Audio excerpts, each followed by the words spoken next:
आज की इस वीडियो के टाइटल आप तो पढ़े ही होंगे और मैं आपको यही चीज़ बताने वाला हूँ कि मैं यहाँ पे आपको फॉर्मेट करने के लिए क्यों नहीं कह रहा हूँ और किस केस में फॉर्मेट करना चाहिए और नहीं भी करना चाहिए, या फॉर्मेट नहीं कर रहे हो तो इसका अल्टरनेट सॉल्यूशन क्या है। मैं आपको ये टोटल चीज़ मैं आपको यहाँ पे इस वीडियो में बताने वाला हूँ। जैसे मान के चलिए कि आपके सिस्टम में या आपके विंडोज़ जो है वो बहुत ही स्लो चल रहा है, या कोई भी एप्लीकेशन प्रॉपर तरीके से ओपन नहीं हो रहा है, या टास्क बार वगैरह वर्क नहीं कर रहा है, या कोई भी गेम वगैरह प्रॉपर तरीके से वर्क नहीं कर रहा है, या इंटरनेट कनेक्शन चल नहीं रहा है और बहुत सारे वायरसेस वगैरह आपके सिस्टम में लोड हो गए हैं। तो इस केस में क्या होता है कि आपका जो सिस्टम है वो आपका प्रॉपर वे में आपके यहाँ पे वर्क नहीं कर पाते हो, या किसी तरीके से आप यहाँ पे अपना टास्क वगैरह नहीं परफॉर्म कर पाते हो। तो इस केस में करते क्या है ज़्यादातर लोग कि अपने सिस्टम को फॉर्मेट कर देते हैं, मैंने फॉर्मेट करते हैं, फिर उसके बाद अपने विंडोज़ को री इंस्टॉल करते हैं।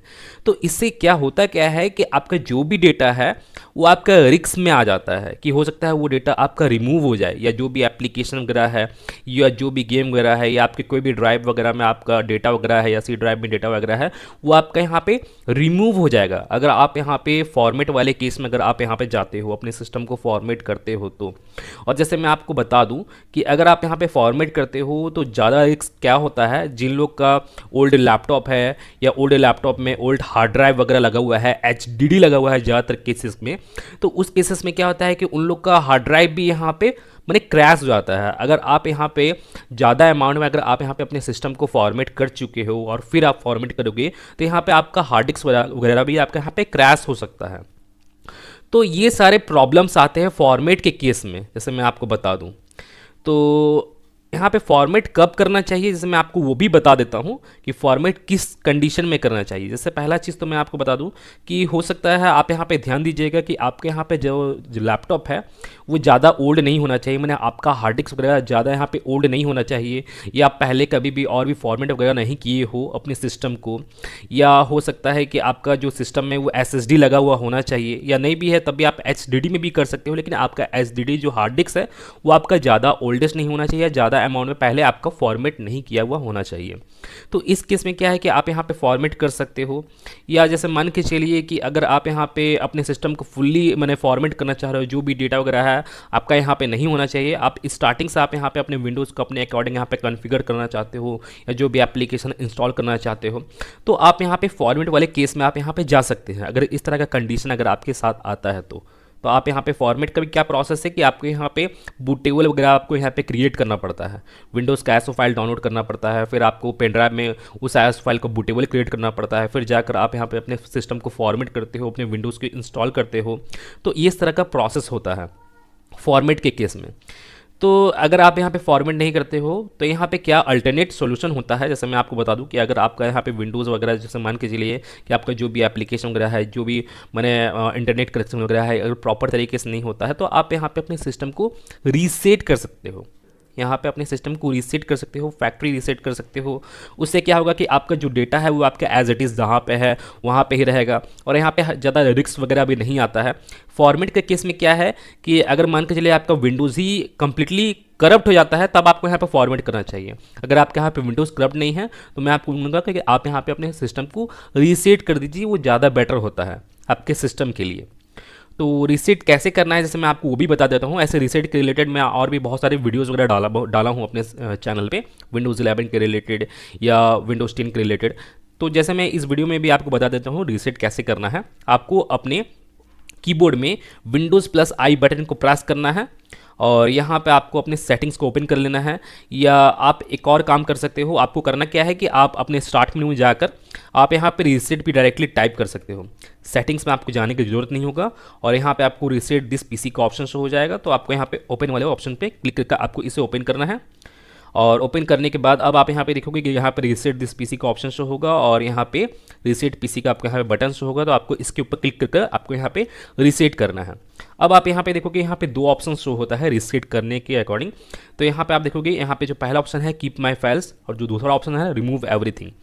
अगर आप यहाँ पे अपने सिस्टम को कम्प्लीटली मैंने फ्रेश इंस्टॉलेशन करना चाहते हो, मैंने आपका जो सिस्टम है जो आपका विंडोज़ री इंस्टॉल होगा। जैसे मैं आपको बता दूँ कि यहाँ पे रीसेट करने में क्या होता है कि आपका सिस्टम री इंस्टॉल ही होता है, लेकिन यहाँ पे आप दो कंडीशन में आप यहाँ पे कर सकते हो, कीप माई फाइल्स और रिमूव एवरीथिंग की कंडीशन में आप यहाँ पे कर सकते हो। तो जैसे दोनों का ही मैं आपको यहाँ पे बता देता हूँ कि क्या क्या प्रोसेस है। अब अगर आप यहाँ पे रिमूव एवरीथिंग वाले ऑप्शन पे जाओगे तो यहाँ पे जो भी आपका पर्सनल फाइल्स एप्लीकेशन या सेटिंग्स वगैरह किया हुआ है आपके सिस्टम में आपके द्वारा, वो टोटली आपके यहाँ पे रिमूव हो जाएगा, मतलब फ्रेश हो जाएगा आपका यहाँ पे सिस्टम, फ्रेशली इंस्टॉलेशन हो जाएगा आपका विंडोज़ का। जो भी मैंने अभी विंडोज़ करेंटली चल रहा है आपके सिस्टम में लोड है, वही वही विंडोज़ ही आपके यहाँ पे लोड हो जाएगा अगेन। तो जैसे आप यहाँ पे देखोगे, यहाँ पे लिखा हुआ भी शो हो रहा होगा, remove all of your personal files apps and settings. अगर आप यहाँ पे फर्स्ट वाले ऑप्शन पे जाते हो कीप माई फाइल्स पे, तो यहाँ पे ओनली आपका जो सेटिंग्स है या एप्लीकेशन है वही आपका यहाँ पे रिमूव होगा, लेकिन जितना भी आपका पर्सनल फाइल्स है, जहाँ जहाँ भी आपका पर्सनल फाइल्स इंपॉर्टेंट फाइल्स वगैरह रखा हुआ है, जैसे भी रखा हुआ है, वो आपका एज इट इज़ वैसा ही रहेगा। तो ये बेनिफिट होता है आपके सिस्टम को रीसेट करने में। तो आप अपने अकॉर्डिंग आप यहाँ पे दोनों में कोई भी ऑप्शन सेलेक्ट कर सकते हो। जैसे मैं यहाँ पे कीप माई फाइल्स को यहाँ पे सेलेक्ट करता हूँ। सेलेक्ट करने के बाद फिर आपको यहाँ पे करना क्या है, जैसे आप यहाँ पे देखोगे, यहाँ पे रीसेट करने टाइम यहाँ पे आपको यहाँ पे चार्जर वगैरह आपको यहाँ पे कनेक्ट करना होगा, अगर आपके यहाँ पे लैपटॉप वगैरह है तो, क्योंकि यहाँ पे रीसेट होने में टाइम लगता है। तो हो सकता है आपको बैटरी वगैरह भी यहाँ पे डाउन हो जाए आपके लैपटॉप की, इसलिए यहाँ पे चार्जर कनेक्ट करने के लिए कह रहा है। तो जैसे मैं यहाँ पे चार्जर को कनेक्ट कर देता हूँ।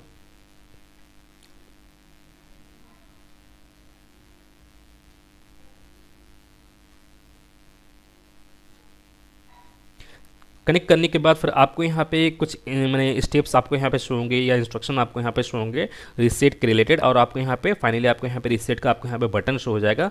तो आपको यहाँ पे रीसेट वाले बटन पे आपको यहाँ पे क्लिक करना है, और आप यहाँ पे जैसे ही क्लिक करोगे तो यहाँ पे आपका जो सिस्टम है वो आपका रीसेट होना स्टार्ट हो जाएगा। और जैसे मैं आपको बता दूँ कि यहाँ पे डायरेक्टली यहाँ पे रीसेट का ही ये पेज यहाँ पे ओपन हुआ है। इससे पहले एक और पेज यहाँ पे शो होता है, वो पेज अभी फिलहाल तो यहाँ पे शो नहीं हुआ है। क्यों नहीं शो हुआ है वो मुझे चेक करना पड़ेगा बैकएंड में जाकर।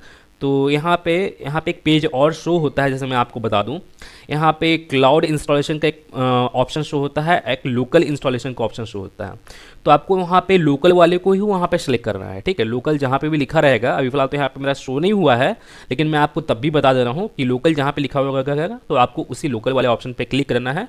फिर आपको यहाँ पे रीसेट का ये पेज शो होगा, फिर आपको यहाँ पे रीसेट बटन पे आपको यहाँ पे क्लिक करके आपको अपने सिस्टम को रीसेट कर देना है। और जो रीसेट का प्रोसेस है ये ऑटोमेटिकली यहाँ पर होगा, और आपको यहाँ पे किसी भी तरह का कोई भी आपको यहाँ पे ऑप्शंस को सेलेक्ट वगैरह नहीं करना पड़ेगा, ना ही सेटिंग करना है। ये ऑटोमेटिकली आपका जो सिस्टम है वो रीसेट हो जाएगा। और जैसे मैं आपको बता दूं कि रीसेट होने में कुछ आवर्स का भी टाइम लगता है, कितने कितने सिस्टम को या कितने कितने लोगों का कुछ आवर्स का भी टाइम लगता है। जैसे फॉर एग्जांपल से मैं बता दूं, कितने लोगों को क्या होता है 1 आवर का भी टाइम लगता है, कितने लोगों को 3 आवर, कितने लोगों को 5 आवर 6 आवर तक का भी टाइम लग जाता है।